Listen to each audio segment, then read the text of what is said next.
Assalamualaikum warahmatullahi wabarakatuh. Halo teman-teman semua, apa kabar kalian? Semoga bahagia selalu dan kabar baik selalu menyertai kita semua ya.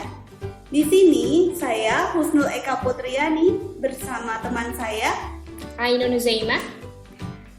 Kali ini kita akan melakukan sharing is caring. Nah, tentang apa Ainun? Mengenai sharing is caring ya Mbak. Iya, kita sesuaikan kondisi seperti ini saja. Ini kan kondisi pandemi, di mana kita tidak pernah mengira bahwa akan terjadi hal seperti ini. Dari semua yang serba offline, jadinya semua serba online. Mulai dari sekolah online, kerja online, hingga sampai wisuda pun ikut online gitu. Nah, untuk menanggapi hal seperti ini gitu loh. Padahal itu di masyarakat luas banyak yang menstigma negatif tentang COVID-19 ini. Padahal pada COVID-19 ini kita tuh bisa mengambil hikmah gitu loh. Mengambil hal positif yang bisa kita ambil dari pandemi tersebut pada masa kali ini. Iya benar banget ya Ainun. Padahal tidak melulu kita merasakan dampak negatifnya.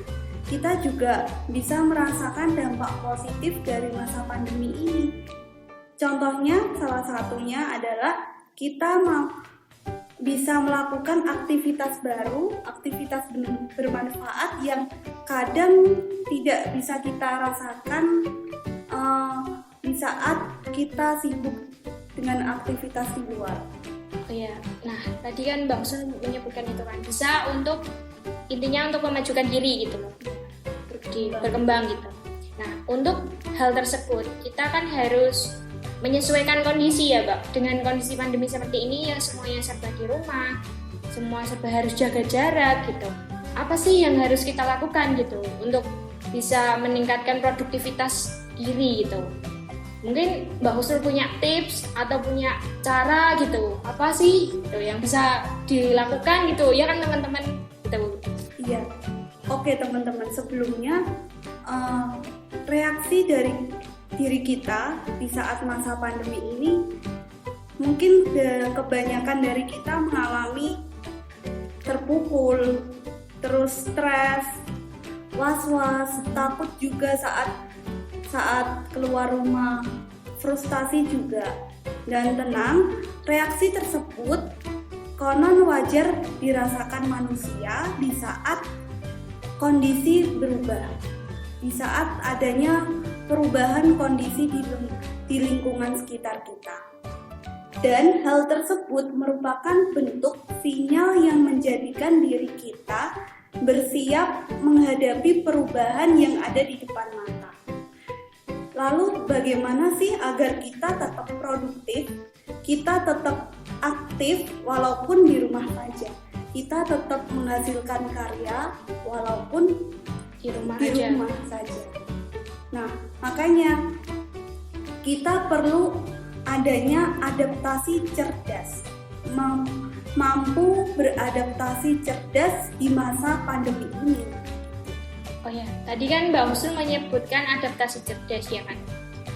Setauku di pelajaran gitu, adaptasi cerdas itu tentang menyesuaikan diri gitu. Apa yang dimaksud Mbak Husnul itu menyesuaikan diri dengan kondisi seperti ini ataukah yang lain gitu Mbak? Bisa di-sharing lebih lanjut gitu? Ya benar sekali Ainun. Adaptasi yaitu menyesuaikan diri. Dan adaptasi cerdas di masa saat ini sangat penting dan sangat harus kita lakukan. Kenapa? Adaptasi cerdas merupakan kemampuan kita menyesuaikan diri dengan kondisi lingkungan di sekitar kita. Jadi kita harus gerak cepat menyesuaikan diri dengan lingkungan kita agar kita tidak diam di rumah saja, kita tidak terpuruk, tapi kita mampu maju walaupun kondisi saat ini sangat berubah drastis ya Ainun. Ya. Berubah drastis ketika yang harus Dikerjakan secara offline, Ya. jadi semua serba online gitu ya. Betul sekali. Maka itulah pentingnya adaptasi cerdas di kondisi apapun. Iya. Seperti itu. Tadi kan adaptasi cerdas kan udah dijelaskan, Mbak. Itu terus langkah-langkah yang harus dilakukan untuk adaptasi cerdas itu apa aja gitu. Mungkin ada tips, langkah atau cara gitu. Biar kita bisa memahami atau bisa mempraktekkan secara langsung. Oke.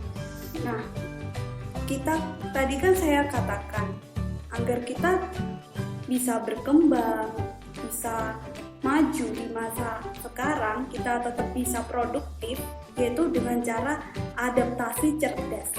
Kita harus mempunyai kemampuan beradaptasi cerdas di kondisi apapun. Lalu bagaimana caranya? Ya kan? Caranya yaitu dengan sabar, syukur, ikhlas, dan tawakal. Gitu Ainul. Di saat kita dapat melakukan keempat itu, kita dapat melakukan sabar, kita dapat syukur, terus kita juga ikhlas dan tawakal. Jadi kita mampu beradaptasi dengan baik. Kita mampu menerima keadaan yang sekarang. Jadi tidak melulu kita sedih, kita terpuruk. Mungkin boleh hal tersebut, reaksi tersebut kita lakukan. Karena memang tadi saya jelaskan reaksi tersebut adalah reaksi yang wajar. Tapi kita juga harus maju.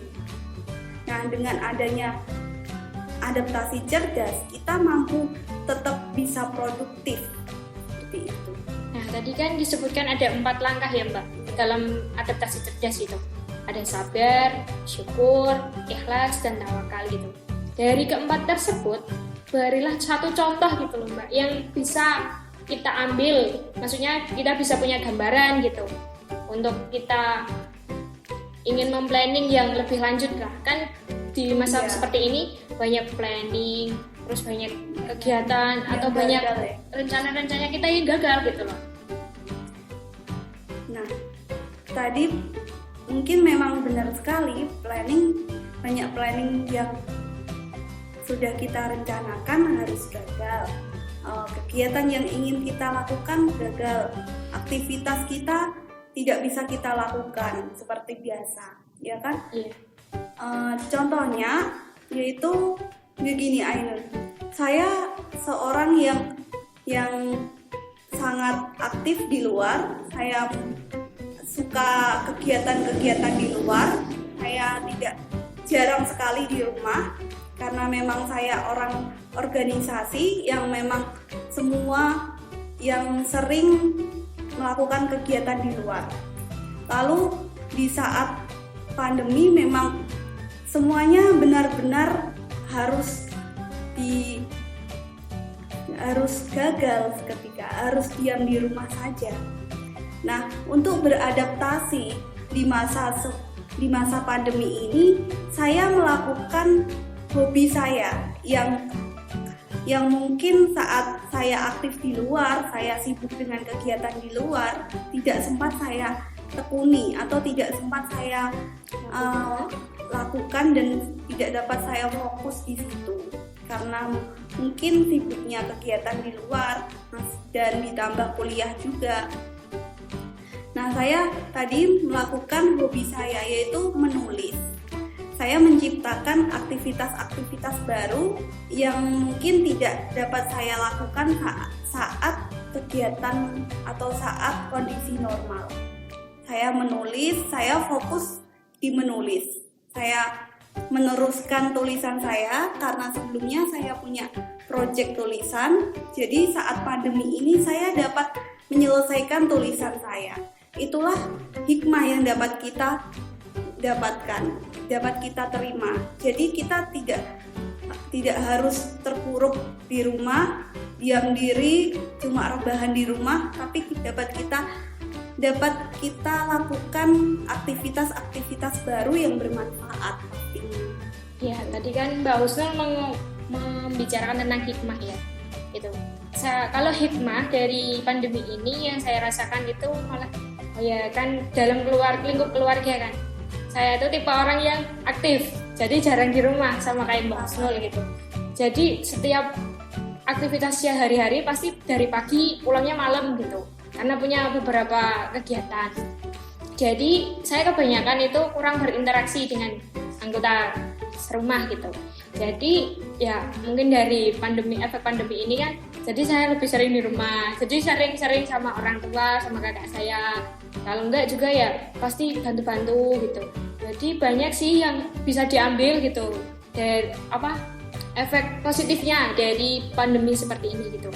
Nah, kemungkinan dari Mbak Husnul ada yang mau ditambah lagi nggak Mbak tentang, maksudnya tadi loh tentang menyesuaikan atau adaptasi gitu. Mungkin ada sekedar curhatan Mbak Husnul gitu, tambahan gitu. Oke,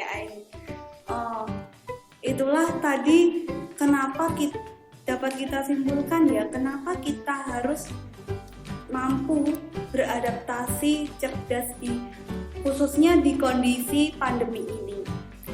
Karena reaksi yang muncul tadi ya, reaksi wajar yang muncul pada diri kita jika kita terus-teruskan itu tidak baik.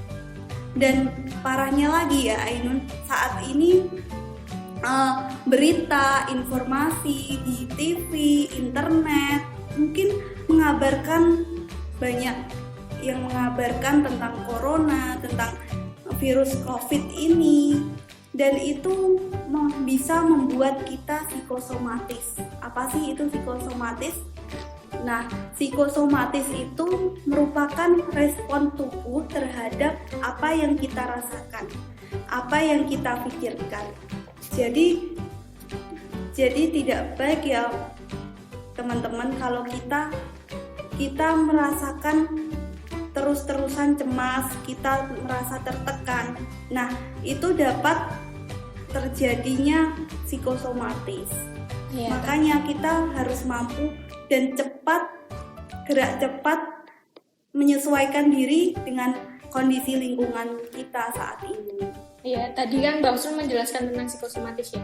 Psikosomatis itu kayak apa yang sebagai respon tubuh gitu kan Mbak, terhadap apa yang dirasakan. Itu banyak sih tetangga yang maksudnya parno gitu, kayak demam, terus kayak flu, terus batuk gitu. Jadinya nggak mau berobat gitu. Jadi kalau mau berobat itu nanti takut kalau divonis corona gitu. Jadi mungkin itu juga persepsi yang salah gitu loh. Padahal kita harus mengenali gejala-gejala COVID yang emang sebenarnya ada demam, flu, batuk, sama yang sesak nafas gitu. Tapi kan nggak semua itu harus corona gitu. Tapi harus dilihat dari gejala dan riwayat yang sebelumnya dilakukan gitu. Nah teman-teman, makanya kita harus pandai dalam mengolah informasi. Kita harus memfilter dahulu informasi yang sudah kita dapatkan agar kita tidak mempunyai persepsi buruk terhadap apapun itu.